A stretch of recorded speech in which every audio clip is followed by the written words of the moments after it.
Uno, uno. Hola, ¿cómo estamos? Ok, apuntando bien. Uno, uno. Ok, está todo cómodo. Cómoda. 3, 2, 1. Dios te bendiga. Soy la pastora Elisa. De vuelta. Ay, no, bye, páralo todo.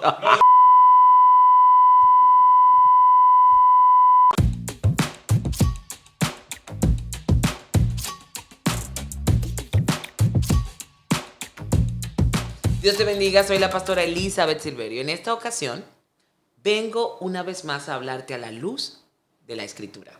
Quiero hoy que abras tu Biblia en el libro de Mateo, su capítulo 13, versículo 53. Hablaremos de la escuela del Espíritu. ¿Sabía usted que Jesús fue formado en la escuela del Espíritu? Sí. Muchas personas se preguntan, ¿qué es la escuela del Espíritu? ¿Quién me va a enseñar? ¿Quién me va a capacitar? Y hoy quiero trazar esta línea de enseñanza, primero diciendo lo siguiente: el Espíritu Santo en su operación no solo bautiza para que brinques, saltes o hables en lengua. Y realmente quiero que subrayes esto: el bautismo del Espíritu Santo no es hablar en lenguas. El bautismo del Espíritu Santo es una capacitación que tiene que ver con la impartición de la llenura para la función de los santos. Esta tiene diversidad de operaciones y dentro de la diversidad de las operaciones del Espíritu está el hablar en lenguas. Esto es una parte de la sociología manifestada en Pentecostés. Pero algo que quiero hoy destacar dentro de lo que voy conversando con ustedes es la parte de quién enseñó a Jesús. ¿Qué produjo que Jesús trayera tanta euforia entre los fariseos, escribas y los maestros de la sinagoga en aquel tiempo? ¿Por qué Jesús era un personaje de tanta intriga y por qué sus enseñanzas traían tanta suspicacia? La parte importante que usted debe manejar es que en Israel existían dos escuelas filosóficas de enseñanza. Estas son llamadas Shammai y Hillel. Estas dos escuelas eran las dos escuelas donde los rabinos más altos de la parte escritural impartían y enseñaban al pueblo. De allí salían los doctores en ley, los escribas, dentro de lo que tiene que ver la parte de la enseñanza al pueblo. Esto se dividía en las partes de la sinagoga, aquellos que eran maestros y enseñaban los sábados. De igual forma estaban las sectarias, las partes que dividían los grupos de pensamiento dentro de lo que tenía que ver con el judaísmo y otra más. Sin embargo, es importante que nosotros destaquemos que Cristo es toda la Escritura y que en Él se cumple cada palabra, desde Génesis, partiendo de la biología de la creación, hasta Apocalipsis, que tiene que ver con la parte profética a esperar en revelación. Cristo es toda la Escritura. En esta parte vamos entonces al libro de Mateo 13:53. Dice: aconteció que cuando terminó Jesús estas parábolas, se fue de allí y venido a su tierra, les enseñaba en la sinagoga de ellos, de tal manera que se maravillaban y decían: ¿de dónde tiene esta sabiduría y estos milagros? ¿No es este el hijo del carpintero? Lo primero es que, ¿dónde podemos deducir que Jesús fue entrenado en la escuela del Espíritu? Jesús no asistió a Shammai ni a Hillel. Estas dos escuelas, alto nivel filosófico, manejaban alto nivel de conocimiento. Sus letrados, que eran los doctores en ley, los doctores en Torah o en otra línea de literatura o otra línea filosófica en pensamiento, manejaban conocimiento, pero no manejaban sabiduría en esplendor de verdad. Esta parte sitúa que había una situación de liturgia religiosa allí. Las liturgias religiosas manejan alto nivel de conocimiento, pero no manejan revelación. Voy a detenerme, vamos a subrayar esto. Manejaban conocimiento, pero no manejaban revelación. Jesús era la revelación, la Torá revelada, la palabra a comer.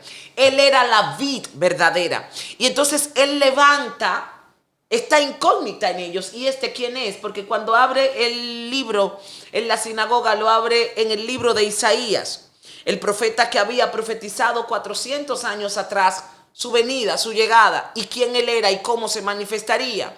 Y él lee lo siguiente: el Espíritu de Jehová el Señor está sobre mí, por cuanto me ha ungido el Señor para avisar y dar buenas nuevas de salvación, desatar a los que están atados y dar libertad a los oprimidos. ¿De qué habla el texto verdaderamente? ¿Qué simboliza el texto a nivel profético? Lo que el texto está estableciendo es que Él era el libertador de dos áreas: del área espiritual, porque había un cautiverio espiritual, existía en este modo había un velo que debía ser rasgado en el entendimiento. Subraya esta palabra, velo en el entendimiento, que hasta hoy luchamos dentro de algunas congregaciones para que el velo sea rasgado en el entendimiento de alguno y sean abiertos los ojos de su entendimiento. Una de las partes que más me llama la atención es que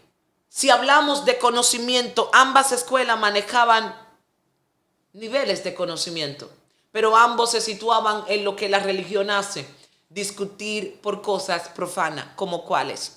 Vamos a ver si un hombre le dice a su mujer que es hermosa, aunque no lo sea antes de la boda, está pecando porque está mintiendo. Estos niveles de discusiones que no tienen nada que ver con una parte de revelación escritural son lo que sitúan dentro del conocimiento que se desborda en conocimiento, pero sin tener ningún margen relativo a crecimiento. Esto es lo que hoy nosotros llamamos religión. La religión tiene años discutiendo que si la falda, el pantalón, la blusa o la pintura, que si es azul o verde, que si es rojo o amarillo, pero no situamos algo llamado revelación, que es lo único que lleva a las personas a una plenitud de la verdad revelada de la Escritura. Esto es lo que Jesús altera. Subraya esto conmigo: Jesús altera las escuelas filosóficas. Cada uno de ellos se pregunta: este hombre está hablando la verdad, este hombre está trayendo una revelación desconocida para nosotros, pero está situando una verdad palpable dentro de lo que es la ley, porque Jesús jamás la abrogó. Escucha lo que estoy diciendo: Jesús no abrogó la ley, pues Él era la ley. Algo importante dentro de esto es que Jesús hace que ellos tengan que pensar y decir: ¿de dónde viene la sabiduría de este hombre? Si no fue estudiado a los pies de ninguno de nosotros, ni de nuestros filósofos, ni de nuestros doctores. No estaba en Shammai, no estaba en Gilead. De hecho, Jesús viene de Galilea, viene del lado donde no se contemplan los estudiosos, sino que se destacan más por la parte de la oración y la devoción. Son más espirituales, experimentan más milagros, más prodigios. Pero en esta parte que es el oriente, la parte del occidente, más al este, al sur, están ellos en la parte del conocimiento, de debatir, de discutir, de intercambiar ideas, de abrir los pergaminos para interponer los argumentos. Una de las cosas importantes que Jesús no argumentaba, Jesús establecía. La práctica de hoy en muchas de las iglesias es argumentar. Argumentamos, opinamos, pero no establecemos. El reino tiene principios. ¿Cuáles son los principios del reino? Número 1, el reino no argumenta, el reino establece. Número 2, el reino no opina, el reino tiene una verdad indeleble, ineludible. Escucha la palabra: indeleble, ineludible. Es decir, no es una opinión relativa, es algo que se establece en una verdad absoluta a través de la Escritura. Número 3, el reino tiene nivel de autoridad. Y algo que a mí me llama mucho la atención es que los creyentes de hoy se detienen a tener discusiones vanas, lo que le produce algún tipo de morbo, view u otra sensación. Sin embargo, Jesús no provocaba morbo. Jesús provocaba revuelo, donde todos tenían que comenzar a pensar de dónde viene a establecer. Cosas que nosotros hemos enseñado por años, Él la enseña en un día y la gente cambia de línea de pensamiento y es llevada a otro nivel de regeneración. Pero hay algo. El conocimiento que se maneja con religión no trabaja la conciencia, sino que trabaja la apariencia. ¿Qué alteraba a Jesús en la enseñanza de ellos? La falsedad. Ay, tengo que reírme. ¿Qué dirige la filosofía del conocimiento sin revelación y sin verdad? O la parte sapiensal de Cristo en nosotros. Cuando se maneja un conocimiento sin una debida sabiduría de Cristo en nosotros, lo que hacemos es llegar a un punto de falsedad y de apariencia. ¿Usted sabía que usted puede estar sinceramente errado? Sí. Y hay un sinnúmero de personas que puede perderse porque está sinceramente errado y está defendiendo algo que puede ser una verdad relativa, pero no absoluta. Cuando es relativo es porque hay una interpretación incorrecta o quizás tú estás viendo desde un punto de percepción tuyo, pero no es la línea o percepción bíblica trazada. Y es aquí donde está el peligro de la enseñanza. Si la enseñanza te lleva a falsedad, escucha lo que estoy diciendo. Si lo que se enseña te lleva a una falsedad, entonces tú estás militando en una verdad relativa y no en una verdad absoluta. ¿Por qué Jesús alteraba la enseñanza de los filósofos y de estas escuelas? Porque Jesús era una verdad absoluta. Y lo que él traía despertaba una línea de conocimiento que irrumpía la parte de la conciencia cauterizada por el velo que podían tener estos. Una de las cosas más relevantes en la enseñanza de Jesús era que la conciencia tenía que despertar para que no se hicieran las cosas solo de boca, sino que hubiera una acción. Por lo que hay algo que se debe enseñar aquí. El evangelio es práctico y es lógico. Escucha lo que estoy diciendo. El evangelio es práctico y es lógico. Cuando nosotros militamos en este evangelio sin una lógica, ¿qué estamos haciendo? Nada. Lo que quiere decir que muchos militan en una parte ilógica. Tú no puedes decir algo que no vives. Y tampoco puedes enseñar algo que no se te ha sido revelado. Pero de igual manera, no puedes exigirle a los demás hacer cosas que tú no haces. Esto lo hace mucho la filosofía vana de la religión. Exigir lo que no hace y mostrar lo que no es. Por esto es que Jesús altera. Esto me gusta. ¿Cómo Jesús altera esto? Jesús lo altera de la siguiente manera. Revirtiendo la enseñanza de la filosofía, llevándola a una verdad absoluta para que la vida de esta persona cambie a nivel de la conciencia. ¿Cómo el evangelio es lógico? El evangelio es lógico cuando tú ves a tu prójimo tener hambre y tú no dices, voy a orar para que Dios te supla. ¡Por Dios! ¡Hashtag! Si ves a alguien tener hambre que necesita un pan, hashtag, hacer esto. Dale el pan, no una oración. Porque la persona no está necesitando una oración, está necesitando el pan. Y eso es ser lógico.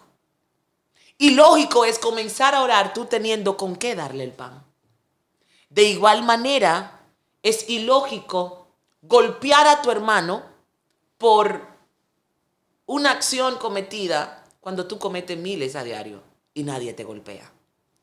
Quiero destacar y resaltar lo siguiente. En la escuela del Espíritu, que es la que Jesús mostró frente a estas líneas de filosofía de Shammai y de Hillel, a las líneas de los doctores de la ley y la filosofía, Jesús mostró lo práctico. Porque todos enseñaban desde la esencia que no llevaban a la práctica. Todo lo que nosotros enseñamos debe ser práctico. Si no es práctico, no tiene sentido. Y es por esto que quiero dejarte con estas palabras. La escuela del Espíritu te lleva a ser funcional. Ser funcional es ser como Jesús. Cuando dependes de lo que sabes, entonces no puedes entrar a la escuela del Espíritu. En la escuela del Espíritu hay una profundidad para desatar grilletes espirituales, para traer vidas de la cautividad a la luz. Y esto es lo que proclama Jesús desde el libro de Isaías. Está sobre mí. Esto también se compacta en el acto que acontece en el bautismo de Jesús y Juan. Cuando Jesús va al bautismo, la paloma viene sobre él. Y esto mismo es la línea que habla el profeta antes. El Espíritu de Jehová el Señor está sobre. Escuche esto, sobre, lo que significa que había un dominio de autoridad espiritual del Espíritu sobre él. ¿Por qué no posó en su hombro, en sus pies o en sus manos? Posó sobre su cabeza, posó desde la línea donde él regeneraba el pensamiento y la conciencia de quienes iban a escucharle y a quienes él iba a mostrarle un evangelio práctico, con soluciones efectivas para una libertad en Cristo Jesús de la cautividad que estaban viviendo en la religión de ese momento. Algo importante dentro de esto es que cuando dice que está sobre él, es porque hay un dominio del Espíritu en. Es importante que nosotros comencemos a enseñar desde la parte del dominio del Espíritu en la enseñanza de la sabiduría para la iglesia. Y termino este post llamándote a que puedas entrar a la escuela del Espíritu y ser formado en esa línea de profundidad espiritual que no la da el conocimiento filosófico o el conocimiento general que podamos tener de la Escritura, que no la otorga la religión ni los años que puedas militar en el Evangelio, sino que la otorga el Espíritu. Te invito a entrar y a vivir como Cristo en la escuela del Espíritu. Nos vemos en una próxima.